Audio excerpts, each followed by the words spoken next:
फिर से कांग्रेस नेता राहुल गांधी की मुश्किलें जरा बढ़ती नजर आ रही हैं। क्यों? क्योंकि इलाहाबाद की लखनऊ बेंच ने उनके खिलाफ एफआईआर दर्ज करने के आदेश दिए हैं और कोर्ट ने यह भी कहा है कि एफआईआर दर्ज करने के बाद ये जो मामला है वो सीबीआई को सौंप दिया जाए। मामला क्या है? उनकी दोहरी नागरिकता को लेकर, उनकी ब्रिटिश नागरिकता को लेकर बीजेपी के एक नेता ने बाकायदा एक पिटीशन फाइल की थी इलाहाबाद हाई कोर्ट में, जिसके बाद कोर्ट ने यह फैसला सुनाया है।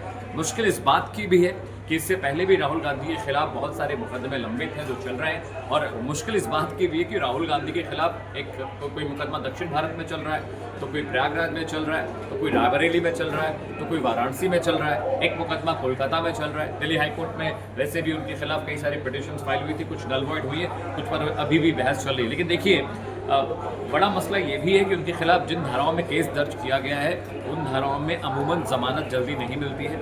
और अगर उन धाराओं की बात करें तो बेनस की धारा 2023 के अंतर्गत ऑफिशियल सीक्रेट एक्ट 1923, इसके अलावा पासपोर्ट एक्ट 1967, फॉरेन एक्ट 1946 के उल्लंघन का मामला उनके खिलाफ बन रहा है। और बड़ी बात यह भी है कि दोहरी नागरिकता का जो प्रावधान, जो कानून है, वो संवैधानिक तरीके से अगर देखा जाए तो भारत में अगर आप रह रहे हैं तो आपके पास दो नागरिकता नहीं हो सकती, आपको एक जगह की नागरिकता छोड़नी ही पड़ती है। और राहुल गांधी पर यह आरोप लगा है कि उनके पास ब्रिटिश नागरिकता भी है।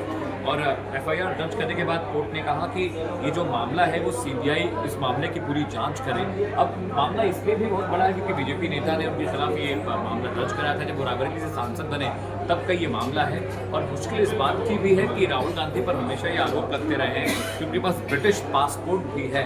तो अब देखने वाली बात ये है कि राहुल गांधी क्या इस पूरे मामले में अब उच्च सदन का रुख करते हैं, क्या वो हाईकोर्ट के मुकदमे के खिलाफ सुप्रीम कोर्ट में अपील करते हैं, क्या अब अगर ये सीबीआई इस पूरे मामले में, अगर सीबीआई का दखल होता है, सीबीआई इस पूरे मामले की जांच करती है, तो ये देखने वाली बात होगी कि राहुल गांधी इस पूरे मामले को परसू कैसे करते हैं। लेकिन समझिए कि राहुल गांधी इतने सालों से राजनीति में सक्रिय हैं, कई बार वो सांसद रहे और कई बार उन पर इस तरह के आरोप लगते रहे हैं कि कभी वो सरकार के खिलाफ बयानबाजी करते हैं, कभी वो सरकार के सिस्टम के खिलाफ बयानबाजी करते हैं, विदेशी ज़मीन पर जाते हैं तो यहाँ के कानून, यहाँ की सुप्रीम कोर्ट, यहाँ के लॉ एंड ऑर्डर, यहाँ के चुनाव आयोग और तमाम सिस्टम को वो बताते कि सिस्टम जो यहाँ का है वो भ्रष्टाचार से लिप्त है। प्रधानमंत्री नरेंद्र मोदी पर भी कई बार उन्होंने ऐसी टिप्पणियां की हैं जो एक राजनेता को शोभा नहीं देती।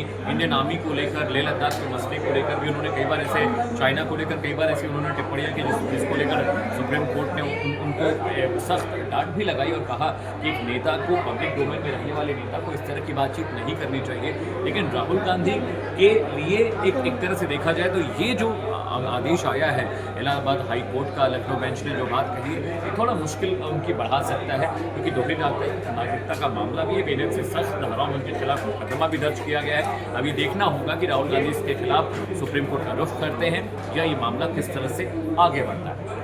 इंडिया न्यूज़ के डिजिटल प्लेटफॉर्म पर आप देश और दुनिया की तमाम बड़ी खबरों को ट्रैक कर सकते हैं। पूरे दिन भर की बड़ी खबरें, चाहे वो डिफेंस हो, आर्ट एंड कल्चर हो, पॉलिटिक्स हो, हम तमाम खबरों का एक स्पेशल आपको व्यू देते हैं, एक स्पेशल आपके लिए नैरेशन लेकर आते हैं। इसलिए अगर आप देश और दुनिया की तमाम बड़ी खबरों से अपडेट रहना चाहते हैं तो इंडिया न्यूज़ के डिजिटल प्लेटफॉर्म को फॉलो करते रहिए। दोबारा मुलाकात होगी एक नए विषय के साथ, एक नई खबर के साथ। नमस्कार।